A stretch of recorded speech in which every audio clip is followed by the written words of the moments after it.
Hello students, আজকে আমরা NCERT Bengali ভার্সনের উপর বেস করে রেচন পদার্থসমূহ এবং এদের নিষ্কাশন অর্থাৎ excretory products and their elimination এই চ্যাপ্টারটা পড়ব। তো চলো শুরু করা যাক। একদম স্টার্টিংয়ে ইন্ট্রোডাকশানে যেটা বলা হয়েছে, প্রাণীদেহে বিপাক ক্রিয়ার ফলে অথবা অন্য কারণ যেমন অধিক খাদ্য গ্রহণের ফলে ammonia, urea, uric acid, carbon ডাই অক্সাইড, জল এবং sodium, potassium, chloride, phosphate, sulphate ইত্যাদি আয়নগুলো জমা হয়। এইসব পদার্থগুলো সম্পূর্ণরূপে বা আংশিকভাবে দেহ থেকে অপসারণ করা প্রয়োজন। এই অধ্যায়ে তোমরা এই পদার্থগুলো, বিশেষ করে সাধারণত নাইট্রোজেন গঠিত বজ্র পদার্থগুলোর অপসারণের পদ্ধতি সম্পর্কে জানতে পারবে। অ্যামোনিয়া, ইউরিয়া এবং ইউরিক অ্যাসিড হলো প্রাণীর দ্বারা রেচিত প্রধান নাইট্রোজেন গঠিত বজ্র পদার্থসমূহ। এদের মধ্যে অ্যামোনিয়া সবচাইতে বিষাক্ত হওয়ায় এর অপসারণের জন্য প্রচুর পরিমাণ জলের প্রয়োজন হয়। অপরপক্ষে ইউরিক অ্যাসিড কম বিষাক্ত হওয়ায় সামান্য পরিমাণ জলের মাধ্যমেই অপসারণ সম্ভব। অ্যামোনিয়া রেচনের প্রক্রিয়াকে অ্যামোনোটেলিজম বলে। বহু অস্থিযুক্ত মাছ, জলজ উভচর প্রাণী এবং জলজ পতঙ্গসমূহ অ্যামোনোটেলিক প্রকৃতির হয়। অ্যামোনিয়া যেহেতু সহজে দ্রবণীয়, তাই সাধারণত ব্যাপন প্রক্রিয়ায় দেহতল বা ফুলকার মাধ্যমে অর্থাৎ মাছেদের ক্ষেত্রে অ্যামোনিয়াম আয়ন রূপে রেচিত হয়। অ্যামোনিয়া অপসারণে বৃক্ক দুটি কোনো গুরুত্বপূর্ণ ভূমিকা সেভাবে পালন করে না। স্থলজ অভিযোজনের প্রয়োজনে জীব দেহে জল সংরক্ষণের জন্য ইউরিয়া এবং ইউরিক অ্যাসিডের মতো কম বিষাক্ত নাইট্রোজেন গঠিত পদার্থসমূহ তৈরি করে। স্তন্যপায়ী প্রাণী এবং বহু স্থলজ উভচর এবং সামুদ্রিক মাছ রেচন পদার্থ হিসাবে প্রধানত ইউরিয়া এবং ইউরিক অ্যাসিড নির্গত করে, যাদের ইউরিওটেলিক বলে। এসব প্রাণীদের বিপাকের ফলে উৎপন্ন অ্যামোনিয়া যকৃৎ ইউরিয়া পরিণত হয় এবং রক্তে প্রবেশ করে বৃক্কের মাধ্যমে পরিশ্রুত এবং রেচিত হয়। দেহে যথোপযুক্ত অভিস্রবণ ঘনত্ব অর্থাৎ অসমোলারিটি বজায় রাখার জন্য এ ধরনের কিছু কিছু প্রাণীর বৃক্কের ধাত্রে কিছুটা ইউরিয়া সঞ্চিত থাকতে পারে।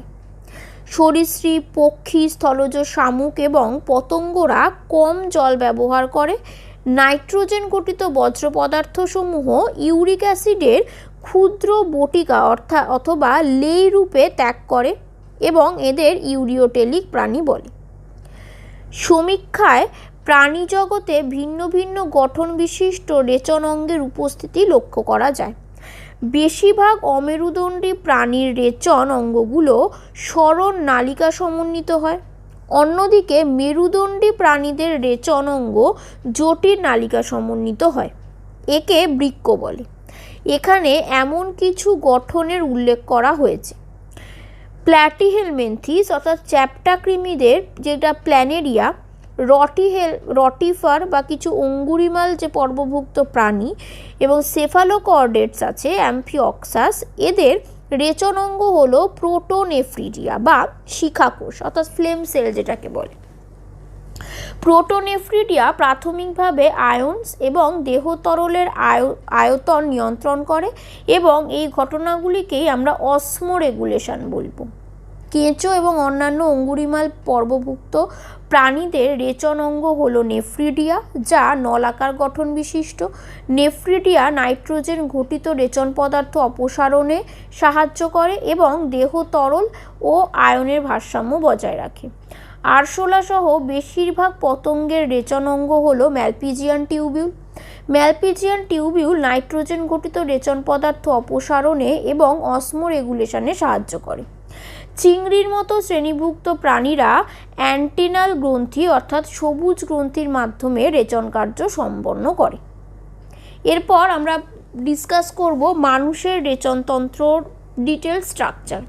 তোমরা এখানে ছবিতে দেখতে পাচ্ছ মানুষের রেচনতন্ত্রের পিকচারটা। স্ক্রিনে পেয়ে যাচ্ছ। মানুষের রেচনতন্ত্রটি একজোড়া বৃক্ক, একজোড়া গোবিনী, একটি মূত্রাশয় এবং একটি মূত্রনালী নিয়ে গঠিত।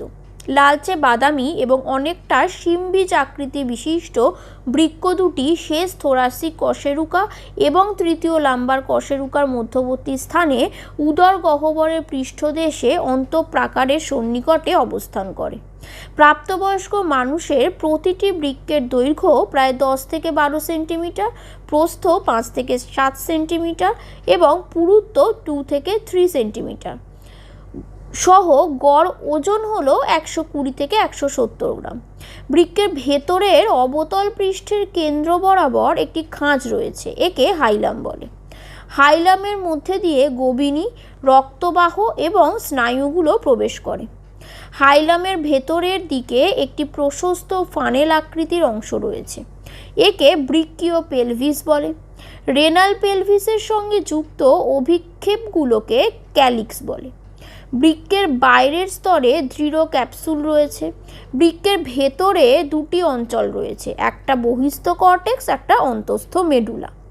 মেডুলা কিছু সংখ্যক শাঙ্কোপাকারের অংশ অর্থাৎ মেডুলারি পিরামিডে বিভক্ত হয়ে এগুলি কেলিসেসে অর্থাৎ এক বচনে যেগুলোকে আমরা ক্যালিক্স বলবো তাতে উন্মুক্ত হয়। কর্টেক্স মেডুলারি পিরামিডগুলোর মধ্যবর্তী স্থানে বিস্তৃত হয়ে বৃক্কীয় স্তম্ভের আকারে অবস্থান করে, এদের বার্টিনিড স্তম্ভ বলে। প্রতিটি বৃক্কে প্রায় 1 মিলিয়ন জটিল নালিকা সমন্বিত গঠন থাকে, যাদের নেফ্রন বলে।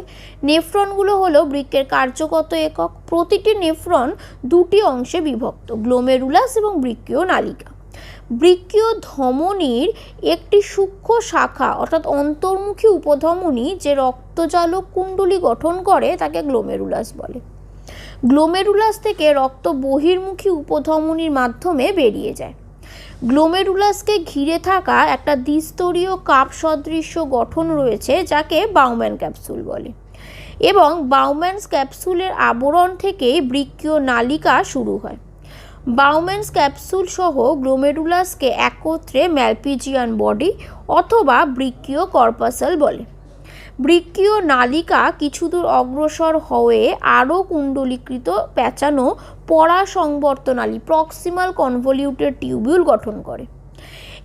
এই নালিকাগুলি পরবর্তী অংশটি চুলের কাঁটার আকৃতি বিশিষ্ট হয়ে হেনলির লুপ গঠন করে, যার একটি অধোগামী এবং একটি ঊর্ধ্বগামী বাহু থাকে। হেনলির লুপের ঊর্ধ্বগামী বাহুটি কিছুদূর অগ্রসর হয়ে আরও কুণ্ডলীকৃত হয়ে নালিকাকার অঞ্চল গঠন করে, যাকে দূর সংবর্ত নালিকা বা ডিস্টাল কনভলিউটেড টিউবিউল বলা হয়। বেশিরভাগ নেফ্রনে দূর সংবর্ত নালিকাগুলো একটি সোজা অকুণ্ডলীকৃত নালিকায় উন্মুক্ত হয়, একে সংগ্রাহী নালী বলে। সংগ্রাহী নালীগুলোর মধ্যে অনেকগুলো নালিকা একসঙ্গে যুক্ত হয়ে ক্যালিক্সের মেডুলারি পিরামিডের মধ্যে দিয়ে বৃক্কের পেলভিসে উন্মুক্ত হয়। নেফ্রনের ম্যালপিজিয়ান কণিকা, পরাসংবর্ত নালিকা এবং দূরসংবর্ত নালিকা বৃক্কের কর্টেক্স অঞ্চলে অবস্থান করে। অপরপক্ষে হেনলির লুপ মেডালা গভীরে প্রবেশ করে। বেশিরভাগ নেফ্রনের ক্ষেত্রে হেনলির লুপ খুব ছোট হয় এবং তাদের সামান্য অংশ মেডালাকে অবস্থান করে। এ সমস্ত নেফ্রন সমূহকে কর্টিক্যাল নেফ্রন বলা হয়। কিন্তু কিছু কিছু নেফ্রনের ক্ষেত্রে হেনলির লুপ খুব বড় এবং মেডালা অনেক গভীরে প্রবেশ করে, এগুলিকে জাক্সটা মেডুলারি নেফ্রন বলে। তাহলে নেফ্রনের আমরা ওই হেনলির লুপটা কতটা বিস্তৃত সেটার উপর বেস করে দুটো ভাগ করলাম। কর্টিক্যাল নেফ্রন যেটা কর্টেক্সের মানে মেডুলার জাস্ট কিছুটা অংশ পর্যন্ত যাবে, আর যেটা মেডুলার গভীরে যাবে সেটাকে জাক্সটা মেডুলারি নেফ্রন বলবো। নেক্সট বলা হচ্ছে বহির্মুখী উপধমনী গ্লোমেরুলাস থেকে বের হয়ে বৃক্কীয় নালিকার চারপাশে সূক্ষ্ম জালিকাকার গঠন তৈরি করে, এদের পেরিটিউবিউলার ক্যাপিলারিও বলা হয়। এই জালিকাকার গঠন থেকে একটি সূক্ষ্ম রক্তবাহ হেনলির লুপের সাথে সমান্তরালে থেকে ইউ আকৃতির ভাসারেক্টা গঠন করে। কর্টিক্যাল নেফ্রনগুলিতে ভাসারেক্টা অনুপস্থিত থাকে অথবা খুবই সংক্ষিপ্ত অবস্থায় থাকে। নেক্সট আমরা তাহলে স্ট্রাকচার পড়ে নিলাম, এবার উৎপাদন পড়ব। ঠিক সেখানে মূত্র উৎপাদনই আমরা জানি এক্সক্রিটরি সিস্টেমের মেন ফাংশনস, তো সেটা পড়ে নিই। মূত্র উৎপাদন পদ্ধতি 3টি প্রক্রিয়ায় ঘটে, যথা গ্লোমেরুলাস দ্বারা পরিস্রাবণ, পুনর্শোষণ এবং ক্ষরণ। এই প্রক্রিয়াগুলি নেফ্রনের বিভিন্ন অংশে ঘটে। মূত্র উৎপাদনের প্রথম ধাপটি হলো রক্তের পরিস্রাবণ, যা গ্লোমেরুলাস দ্বারা সংঘটিত হয় এবং একে গ্লোমেরুলাসের পরিস্রাবণ অর্থাৎ গ্লোমেরুলার ফিল্ট্রেশন বলে। 1 মিনিটে হৃৎপিণ্ডের প্রতিটি নিলয় থেকে উৎক্ষিপ্ত রক্তের প্রায় 1/5 অর্থাৎ গড়ে 1100 থেকে 1200 ml রক্ত প্রতি মিনিটে বৃক্ক দুটির মাধ্যমে পরিস্রুত হয়। গ্লোমেরুলাসের রক্তজালকের রক্তচাপ 3টি স্তরের মধ্যে দিয়ে রক্তের পরিস্রাবণ ঘটায়। এই স্তরগুলি হলো গ্লোমেরুলাসে রক্তবাহের এন্ডোথেলিয়াম স্তর, বাউম্যান ক্যাপসুলের এপিথেলিয়াম স্তর এবং 2 স্তরের মধ্যবর্তী ভিত্তিপর্দা বাউম্যানস ক্যাপসুলের এপিথেলিয়াম কোষসমূহকে পোডোসাইটস বলে। এই পোডোসাইটসগুলি জটিলভাবে বিন্যস্ত থাকার ফলে কিছু ফাঁক স্থান থাকে, যাদের আমরা স্লিট পোর্স বলবো বা পরিস্রাবণ ছিদ্র বলবো। রক্ত পরিস্রাবণ ঝিল্লির মাধ্যমে এত সূক্ষ্মভাবে পরিস্রুত হয় যে প্রোটিন ছাড়া রক্তরসের প্রায় সব উপাদান বাউম্যান ক্যাপসুলের গহ্বরে প্রবেশ করে। এজন্য এই প্রক্রিয়াকে পরা পরিস্রাবণ অর্থাৎ আলট্রা ফিল্ট্রেশন বলে। প্রতি মিনিটে বৃক্ক দ্বারা পরিস্রুত তরলের পরিমাণকে গ্লোমেরুলাসের পরিস্রাবণ অর্থাৎ গ্লোমেরুলার ফিল্ট্রেশন রেট বলে। একটি সুস্থ মানুষের গ্লোমেরুলার ফিল্ট্রেশন রেট প্রতি মিনিটে 125 মিলিলিটার বা প্রতিদিনে 180 লিটার হয়। বৃক্ক তার নিজস্ব পদ্ধতিকে কাজে লাগিয়ে গ্লোমেরুলাসের পরিস্রাবণ হার নিয়ন্ত্রণ করে। এই ধরনের একটি কার্যকরী পদ্ধতি গ্লোমেরুলাস সন্নিহিত যন্ত্রের দ্বারা সম্পন্ন হয়, যে স্থানে দূরবর্ত সংবর্ত নালিকা অন্তর্বর্তী উপধমনী সংস্পর্শে আসে সে স্থানে কোষগুলো পরিবর্তিত হয়ে একটি বিশেষ সংবেদনশীল অঞ্চল গঠন করে, যাকে জাক্সটাগ্লোমেরুলার যন্ত্র বলে। জিএফআর এর পরিমাণ হ্রাস পেলে জাক্সটাগ্লোমেরুলার কোষ সক্রিয় হয় এবং রেনিন ক্ষরিত হয়। এই রেনিন গ্লোমেরুলাসের রক্ত সরবরাহের পরিমাণ বৃদ্ধি করে এবং জিএফআর এর রেটটাকে বাড়িয়ে দেয়। তার মানে খুব ভালো করে এগুলো মনে রাখতে হবে যে জাক্সটাগ্লোমেরুলার যে সেলস অ্যাপারেটাসটা পাচ্ছি সেখান থেকে রেনিন ক্ষরিত হচ্ছে, যেটা জিএফআরকে রেগুলেট করছে। গ্লোমেরুলাসের যে পরিমাণ পরিস্রুত তরল প্রতিদিন তৈরি হয় এবং প্রতিদিন যে পরিমাণ মূত্র রেচিত হয় তাদের তুলনা করলে বোঝা যায় প্রায় 99% পরিস্রুত তরল বৃক্কীয় নালী দ্বারাই পুনঃশোষিত হয়ে যায়। এই প্রক্রিয়াকে বলা হয় পুনর্শোষণ। নেফ্রনের বিভিন্ন অংশে নালিকাকার এপিথেলিয়াম কোষসমূহ সক্রিয় বা নিষ্ক্রিয় পদ্ধতিতে পুনর্শোষণ ঘটায়। উদাহরণস্বরূপ পরিস্রুত তরল থেকে glucose, amino acid, sodium ions ইত্যাদি বস্তুসমূহের সক্রিয় শোষণ ঘটে।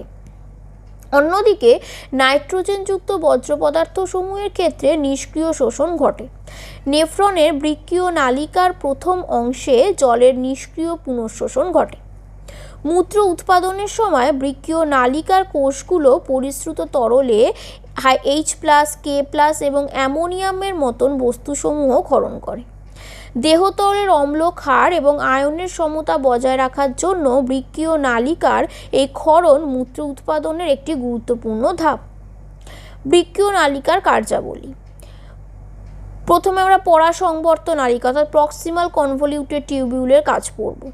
পরাসংবর্ত নালিকার অন্তঃপ্রাকার সরল ব্রাশ বর্ডার যুক্ত ঘনকাকার সরল আবরণী কলা দ্বারা আবৃত, যা পুনঃশোষণের জন্য নালিকার পৃষ্ঠতলের ক্ষেত্রফল বৃদ্ধি করে। এই অংশে প্রায় সব অপরিহার্য পরিপোষক এবং প্রায় শতকরা 70 to 80% তড়িৎবিশ্লেষ্য পদার্থ এবং জল পুনঃশোষিত হয়। পরাসংবর্ত নালিকা পরিস্রুত তরলে হাইড্রোজেন আয়নস, অ্যামোনিয়া এবং পটাশিয়াম আয়নের মতো কিছু নির্বাচিত বস্তু ক্ষরণের মাধ্যমে এবং এই তরল থেকে বাইকার্বনেট আয়ন শোষণের মাধ্যমে দেহে তরলে পিএইচের আয়নের সাম্যতা বজায় রাখে। হেনলির লুপ কী করে না, হেনলির লুপের ঊর্ধ্বগামী বাহুতে খুব সামান্য পুনঃশোষণ ঘটে, যদিও এই অঞ্চলটি মেডালা মধ্যস্থ তরলের উচ্চ অভিস্রাবণ চাপ বজায় রাখতে গুরুত্বপূর্ণ ভূমিকা পালন করে। হেনলির লুপের অধোগামী বাহু জলভেদ্য।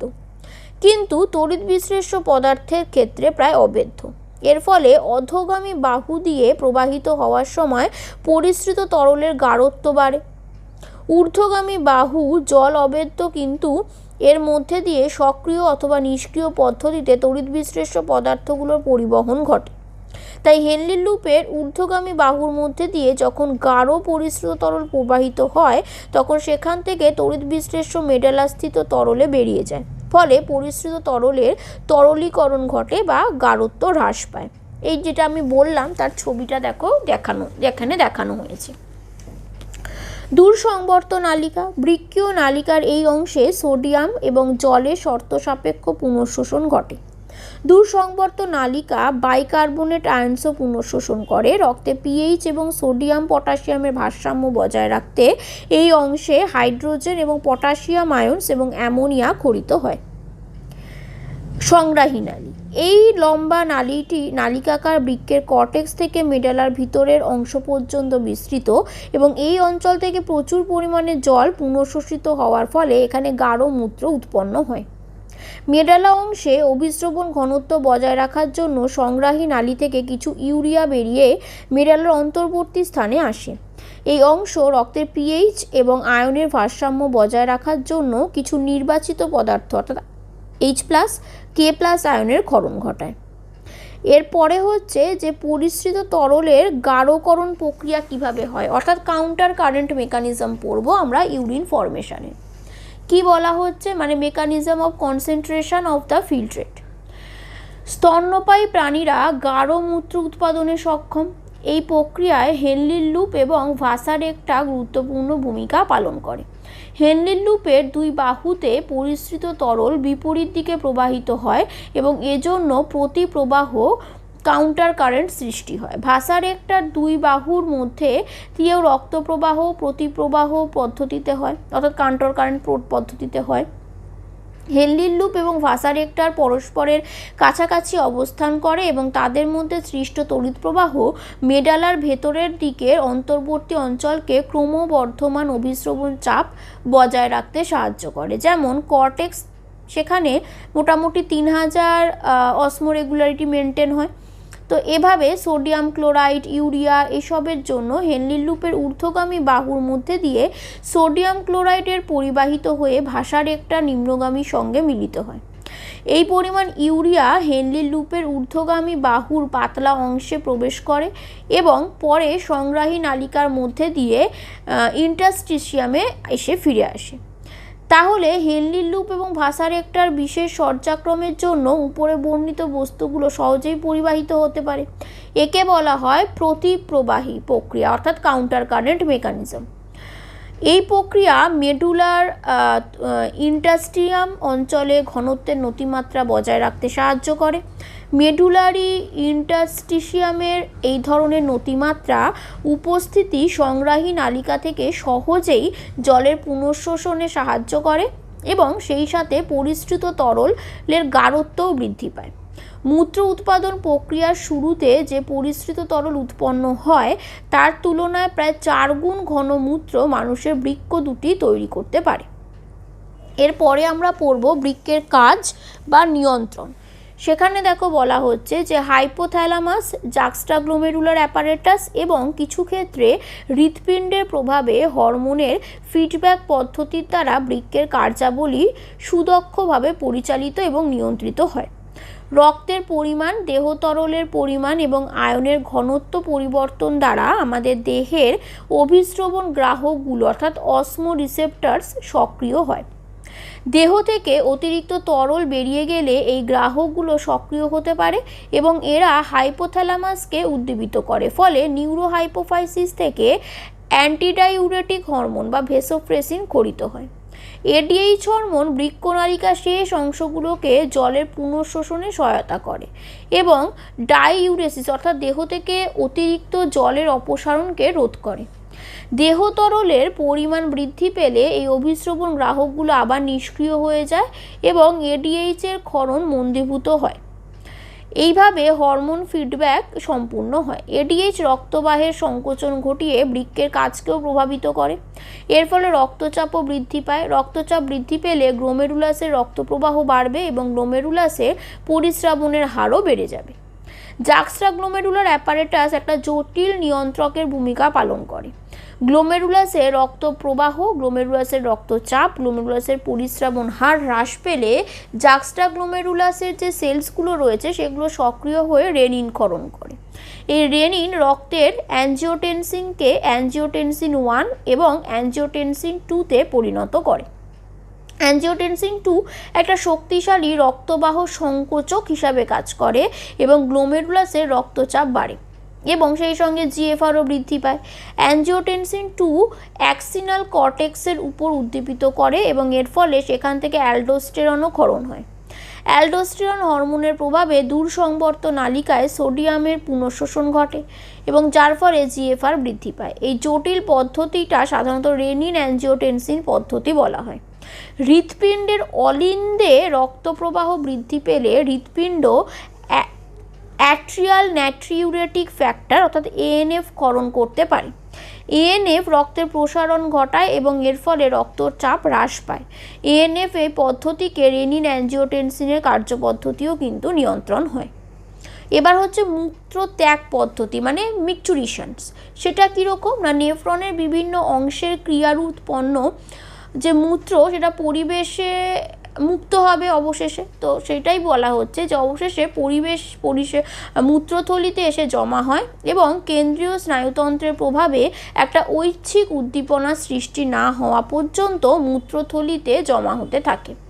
যে মুহূর্তে মূত্রথলি সম্পূর্ণভাবে মূত্রপূর্ণ হয় তখনই মূত্রথলির প্রসারণ ঘটে এবং এর ফলে উদ্দীপনা সৃষ্টি হয় এবং যার ফলে এর পরিপ্রেক্ষিতে মূত্রথলির প্রাচীরস্থিত টানগ্রাহকগুলো এই উদ্দীপনাটিকে কেন্দ্রীয় স্নায়ুতন্ত্রে প্রেরণ করে।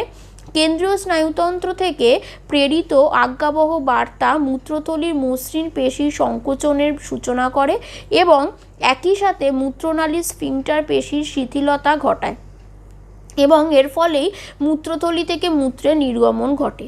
মূত্র নির্গমনের এই পদ্ধতিকে মূত্রত্যাগ পদ্ধতি বলা হয় এবং মূত্রত্যাগের এই যে প্রতিবর্ত ক্রিয়াটা হয় সেটাকে আমরা মিকচুরিশনের রিফ্লেক্স বলবো। একজন প্রাপ্তবয়স্ক মানুষ দৈনন্দিন 1 থেকে 1.5 লিটার মূত্র ত্যাগ করে। মূত্র সাধারণত হালকা হলুদ বর্ণের হয়, জলীয় পদার্থ যা সামান্য আম্লিক pH 6-এর মতন হয়, বিশেষ গন্ধযুক্ত। প্রতিদিন গড়ে প্রায় 25 থেকে 30 গ্রাম ইউরিয়া দেহ থেকে রেচিত হয়।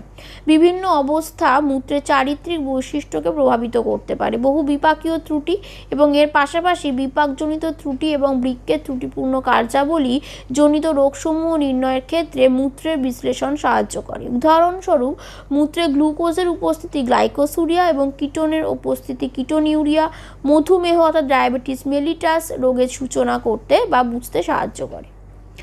রেচনে অন্যান্য অঙ্গের ভূমিকা, এতক্ষণ বৃক্ক পড়লাম এবং অন্যান্য অঙ্গও রেচনকে কিভাবে সাহায্য করে সেটা পড়ে নেব।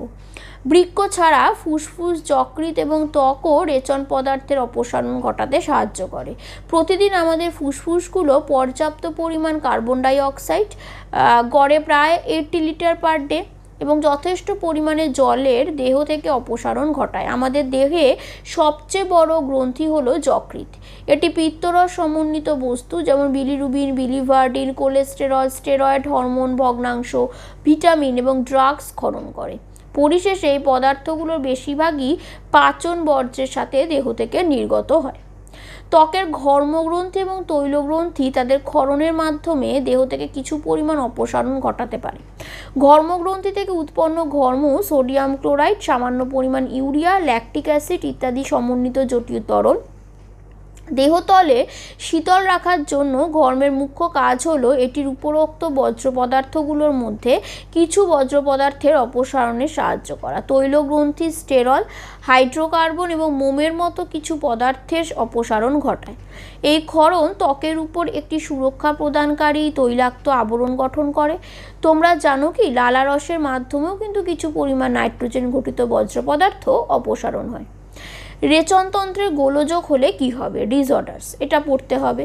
বৃক্কের কার্যগত ত্রুটির কারণে রক্তে ইউরিয়া জমতে পারে, এই অবস্থাকে ইউরেমিয়া বলবো, যা অত্যন্ত ক্ষতিকারক এবং এর ফলে বৃক্কের কর্মক্ষমতা সম্পূর্ণভাবে নষ্ট হয়ে যেতে পারে, যেটাকে আমরা কিডনি ফেলিওর বলি।